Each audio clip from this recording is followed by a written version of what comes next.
Brought to you bye रजनीगंधा। यूं ही नहीं ताज ताज बन जाता है, शिल्पकारों का हुनर और चुनिंदा संगमरमर ताज को नायाब बनाते हैं। कुछ ऐसे ही चुनिंदा जगहों से बस खास ही चुनकर लाता हूँ। कतरे कतरे को मैं हीरे सा परखता हूँ। यूं ही नहीं मैं रजनीगंधा बन जाता हूँ।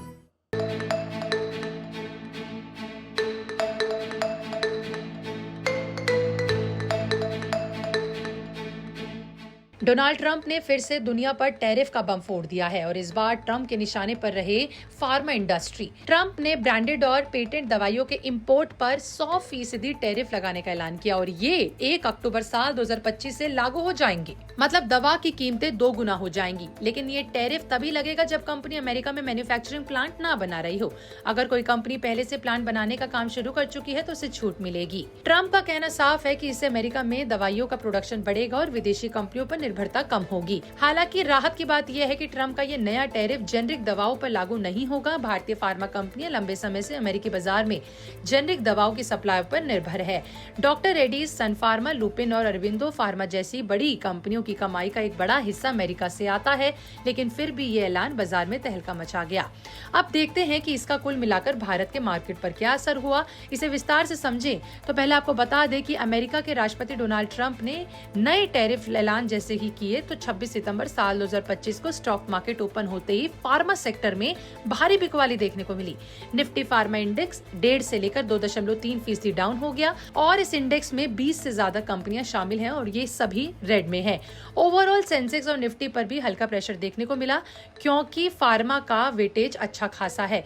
अब चलिए जानते हैं कि किस फार्मा शेयर में कितनी गिरावट देखने को मिली। सबसे पहले बात करते हैं सन फार्मा की। सन फार्मा जो भारत की सबसे बड़ी फार्मा कंपनी है, उसके शेयर 1.8% से लेकर 4% तक गिरे। वजह यह है कि सन फार्मा अमेरिका में ब्रांडेड दवाओं का बड़ा एक्सपोर्ट करती है, जो करीबन 19% उसके रेवेन्यू का हिस्सा है।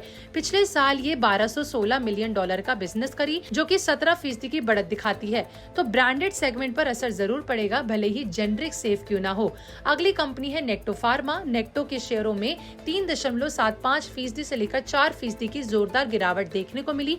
नेक्टो भी अमेरिका को ब्रांडेड और जेनरिक दोनों तरीके की दवाइयां बेचती हैं, लेकिन इस ऐलान से इन्वेस्टर्स डर गए हैं। भविष्य में और रिस्ट्रिक्शंस आ सकती हैं। फिर आते हैं ग्लैंड फार्मा पे। ग्लैंड के शेयर भी 2.4% से 4% तक लुढ़क गए। ये कंपनी इंजेक्शन और स्पेशलाइज्ड दवाइयों में माहिर है और अमेरिका उनका बड़ा मार्केट है। टैरिफ से उनके एक्सपोर्ट कॉस्ट बढ़ सकता है, इसलिए शेयरों पर दबाव पड़ा। अब आते हैं बाइकॉन पर। देखिए, बाइकॉन के शेयर 2.9% गिरे, लेकिन अच्छी बात यह है कि बाइकॉन ने हाल ही में अमेरिका में नया प्लांट शुरू किया है, तो उन्हें शायद छूट मिल जाए। फिर भी मार्केट सेगमेंट खराब होने की वजह से गिरावट आई है। अब लॉरिस लैब्स का नंबर है। देखिए, लॉरिस के शेयर 2.8% नीचे आए। ये कंपनी जेनरिक पर ज्यादा फोकस्ड है, लेकिन ब्रांडेड बिजनेस भी है, तो थोड़ा असर हुआ है। अब आते हैं जाइडस लाइफ साइंस पर। देखिए, इसके शेयर 2.8% नीचे गिरे। जाइडस भी अमेरिका को अच्छा खासा एक्सपोर्ट करती है, खासकर जेनरिक में, लेकिन अनिश्चितता से हिट हुई है। ग्लेनमार्क फार्मा में भी गिरावट देखने को मिली 1.7% तक। वहीं ग्लेनमार्क के पास ब्रांडेड प्रोडक्ट्स हैं, तो ये टारगेट हो सकता है। लुपिन के शेयर में भी गिरावट आई, 1.4% नीचे आए। लुपिन जेनरिक की क्वीन है। अमेरिका में 45% जेनरिक सप्लाई भारत से आती है, जिनमें लुपिन का बड़ा रोल है, लेकिन ब्रांडेड पार्ट से चिंता बढ़ सकती है। और अरविंदो फार्मा की बात करें तो 0.9% की हल्की गिरावट देखने को मिली।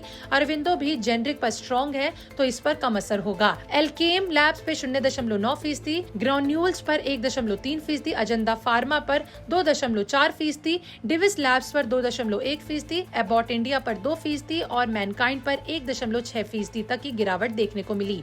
कुल मिलाकर 3 से 4% की रेंज में ज्यादातर स्टॉक्स डाउन थे।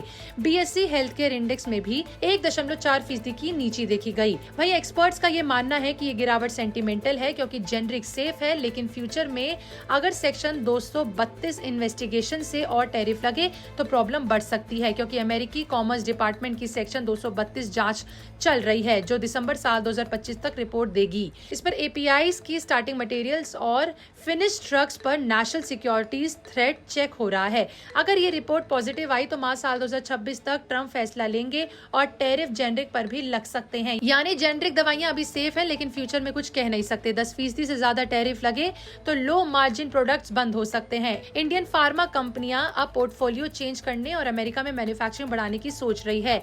देखिए, भारत का फार्मा सेक्टर अमेरिका पर बहुत डिपेंडेंट है। साल 2024 की बात करें तो भारत ने अमेरिका को $8.73 बिलियन की दवाइयां एक्सपोर्ट की थी, जो कुल एक्सपोर्ट का 31% है। इनमें से आधी से ज्यादा जेनरिक है, जो अमेरिकी हेल्थ केयर को $219 बिलियन की सेविंग देती है। भारत 45% अमेरिकी जेनरिक और 10 से 15% बायोसिमिलर सप्लाई करता है। तो ये थी टैरिफ की इस बड़ी खबर का पूरा अपडेट। आपका इस पर क्या कहना है, कमेंट सेक्शन में लिख के जरूर बताएं।